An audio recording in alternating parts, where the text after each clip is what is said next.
ನೋಡಿ, ಇವರು ರಾಜ್ಯಸಭೆಗೆ ಆಯ್ಕೆ ಆದಂತ ಸೈಯದ್ ನಾಸಿರ್ ಹುಸೇನ್ ಇವರು ಅನೇಕ ಬಾರಿ ರಾಜ್ಯಸಭಾ ಮೆಂಬರ್ ಆಗಿ ಆಯ್ಕೆ ಆಗಿದ್ದಾರೆ.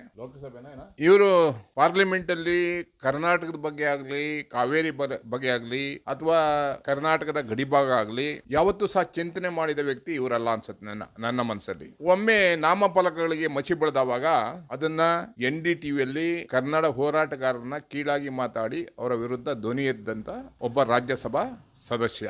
ನಿನ್ನೆ ಆಯ್ಕೆ ಆದಂತ ಸಂದರ್ಭದಲ್ಲಿ ವಿಧಾನಸೌಧದಲ್ಲಿ ಇವರ ಬೆಂಬಲಿಗರು ಪಾಕಿಸ್ತಾನದ ಪರ ಘೋಷಣೆ ಕೂಗಿದ್ರು ಸಹ ಮಾಧ್ಯಮದವರ ಮೇಲೆ ತಿರುಗಿ ಬಿದ್ದಂತ ಒಬ್ಬ ರಾಜ್ಯಸಭಾ ಮೆಂಬರ್. ಇರ್ಲಿ, ಇದೆಲ್ಲ ಹೋಗ್ಲಿ, ದೇಶದ ಬಗ್ಗೆನೂ ಪ್ರೀತಿ ಇಲ್ಲ, ಕೊನೆ ಪಕ್ಷ ತಾನು ಹುಟ್ಟಿದ್ದ ನಾಡಿನ ಬಗ್ಗೆ ಆದರೂ ಪ್ರೀತಿ ಇದೆಯಾ ಅಂತ ನೋಡಕ್ ಹೋದ್ರೆ ಅವರೇ ಸರ್ಕಾರ ಕಾನೂನು ಮಾಡಿರುವಂತ 60% ಕನ್ನಡದಲ್ಲಿ ನಾಮಫಲಕ ಕಡ್ಡಾಯವಾಗಿರ್ಬೇಕಂತೇಳಿ ಸಿದ್ದರಾಮಯ್ಯನವರು, ಮಾನ್ಯ ಕನ್ನಡದ ಬಗ್ಗೆ ಅತ್ಯಂತ ಕಳಕಳಿಯನ್ನ ಇಟ್ಕೊಂಡಿರುವಂತಹ ಸಿದ್ದರಾಮಯ್ಯನವರು ಜಾರಿಗೆ ತಂದಂತ ಕಾನೂನನ್ನ ಇವರು ಉಲ್ಲಂಘನೆ ಮಾಡ್ತಾ ಇದ್ದಾರೆ. ಇವರಿಗೆ ಶುಭಕ್ಕೆ ಕೋರದಂತ ಈ ಹೆಬ್ಬಾಳ ಕ್ಷೇತ್ರದ ಅನೇಕ ಜನ ಮಿತ್ರರು ಬರೀ ಇಂಗ್ಲಿಷ್ ಅಲ್ಲಿ ಅವರ ಅಭಿನಂದನಾ ಯಾವುದೇ ಕಾರ್ಪೊರೇಷನ್ ಮುಖಾಂತರ ಅವಕಾಶವನ್ನ ತಗೊಳ್ಳದೆ, ಪರ್ಮಿಷನ್ ಅನ್ನ ತಗೊಂಡೇನೆ ಇವರು ಎಲ್ಲಾ ಕಡೆ ಫ್ಲೆಕ್ಸ್ ಬೋರ್ಡ್ ಗಳನ್ನ ಜಾಹೀರಾತು ರೀತಿ ಹಾಕಿದ್ದಾರೆ. ಅಭ್ಯಂತರ ಇಲ್ಲ. ಇವರ ಸರ್ಕಾರದ ಕಾನೂನನ್ನ ಇವರೇ ಉಲ್ಲಂಘನೆ ಮಾಡಿದ್ರೆ ಇವರ ಸಮುದಾಯದವರಿಗೆ, ಮುಸ್ಲಿಂ ಸಮುದಾಯದವರು ಈ ಕನ್ನಡ ನಾಡಿಗೆ ಅನೇಕ ರೀತಿಯ ಕೊಡುಗೆಗಳನ್ನ ಕೊಟ್ಟಿದ್ದಾರೆ. ನಿಸಾರ್ ಅಹಮದ್ ಅವರು ನಿತ್ಯೋತ್ಸವವನ್ನ ಹೇಳಿದಂತವ್ರು,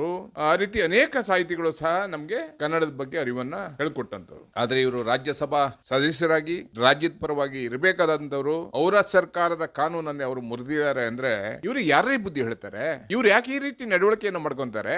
ಕಾಂಗ್ರೆಸ್ ಸರ್ಕಾರ ಏನ್ ಮಾಡ್ತಾ ಇದೆ? ಇವರಿಗೆ ಏನ್ ಹೇಳ್ತಾ ಇದ್ದೀರಾ? ಇವರಿಗೆ ಒಂದ್ ಕಡೆ 60% ಕನ್ನಡ ಅಂತೀರಾ, 60% ಕನ್ನಡ ಅಂತೀರಾ, ಇನ್ನೊಂದ್ ಕಡೆ ನಿಮ್ ಕಾರ್ಯಕರ್ತರು ಪೂರ್ತಿ ಇಂಗ್ಲಿಷ್ ಅಲ್ಲೇ ಹಾಕೊಂಡ್ಬಿಟ್ರೆ ನಾವೇನು ಅದನ್ನ ಹರಿದು ಕಿತ್ಬಿಟ್ಟು ಮತ್ತೆ ಕೇಸ್ ಹಾಕೋಬೇಕಾ? ಇದನ್ನ ಕೇಳಲಿಕ್ಕೆ ನಾವು ಕನ್ನಡಿಗರು ಇದ್ದೀವಿ. ಈ ಕೂಡಲೇ ಬದಲಾವಣೆ ಮಾಡಿಲ್ಲ ಅಂದ್ರೆ, ಅಥವಾ ಕಾರ್ಪೊರೇಷನ್ ಅವರು ಅದನ್ನ ಎತ್ತಿಲ್ಲ ಅಂದ್ರೆ ಅದನ್ನ ಹರಿದು ಬಿಸಾಡುವಂತ ಕೆಲಸ ನಾವು ಮಾಡಬೇಕಾಗತ್ತೆ. ಎಚ್ಚರಿಕೆಯನ್ನು ಕೊಡ್ತಾ ಇದೀವಿ.